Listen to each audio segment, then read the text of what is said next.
The end of Season 2 of The Walking Dead, Dead City has arrived. After a pretty solid first season, the second has had a long list of ups and downs. Maggie returning to New York City might make you shake your head in disbelief, and Negan's scene after scene of quiet despair has been frustrating, but there have also been many intriguing moments. Negan has shown flashes of his old self, playing his enemies against each other, and putting his life on the line in an attempt to save Ginny. As for Hershel, he has crept closer to villainy, having abandoned his mother, after being corrupted by the evil Dama. The Dama herself, seemingly having been killed in a fire, was shown at the end of the last episode to be very much alive, as she knocked Maggie unconscious just moments after she found her son. Now, in the season finale, if history were a configuration, there's a real chance that neither Negan nor Maggie will make it out alive. Negan and Bruegel go to war in The Walking Dead, Dead City Season 2 finale. Poor Maggie keeps going unconscious in this show, only to wake up and find herself in a bad situation. This time is no different, as she comes to and finds herself tied up in an abandoned office.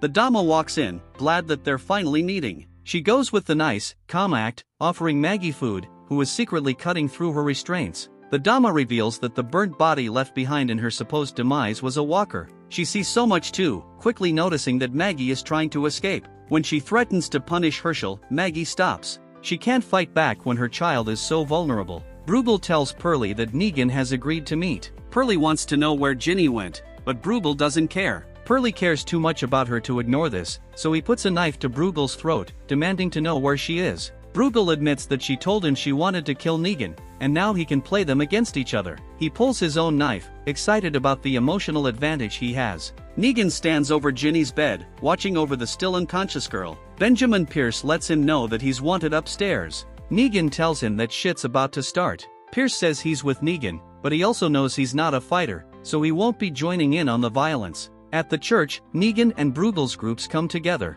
Bruegel has a gift in the form of a statue, and Negan shows off a large dinner that he's prepared for his guests. Bruegel isn't stupid, though, as he demands that Negan eat it first to show that it hasn't been poisoned. At the same time, Pearlie sees that gas has been poured on the pews, but he says nothing. Negan and his men eat the food for a moment before turning the tables, literally, revealing that walkers are hidden underneath. With the doors now locked, the men unleash the undead on Bruegel's forces and set the church on fire at the same time. Maggie agrees to kill Negan for Hershel in The Walking Dead, Dead City Season 2 finale. The Dama talks to Maggie, admitting that she's using Hershel because he has never known the flaws of the old world, which means he can help build a better new one.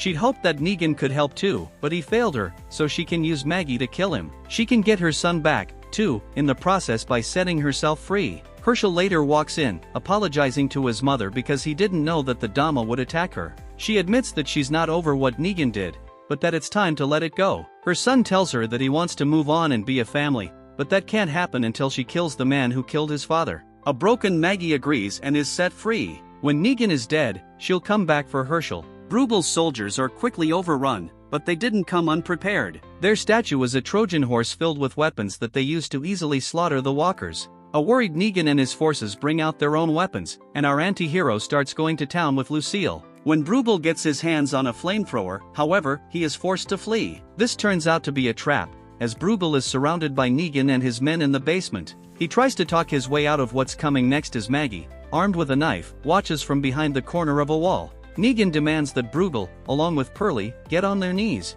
The smile returns, and swinging his bat, he plays Eeny, Meeny, Miny, Mo. The old Negan, in this moment, is back. Lucille settles on Pearlie, but fuck it, Negan wants to kill Bruegel first. Bruegel keeps talking about wanting to share the methane. Sick of hearing about it, he fills Bruegel's mouth with methane, followed by a torch, burning his throat until he falls over dead. Lucille then comes down, splattering his head. Maggie and Negan agree to fight together in The Walking Dead, Dead City Season 2 Episode 8. Pearlie runs off and Negan lets him, wanting the fun of the chase. Maggie won't stand for it, and she starts killing the soldiers, allowing Pearlie to attack Negan. He's easily taken down though, but before he can swing Lucille, Maggie stabs Negan in the back. He runs away, and she takes up his bat, following him until he collapses. He keeps crawling and Maggie is ready to finish him off, but she sees where he's headed. He's trying to make it back to Ginny's cell, but it's too late. She has died and turned, leaving only a walker behind. The shock of it brings Maggie back as Negan cries out in pain. He weeps, repeating her name, and seeing his humanity, Maggie hands him the knife, giving him the chance to put Ginny out of her misery.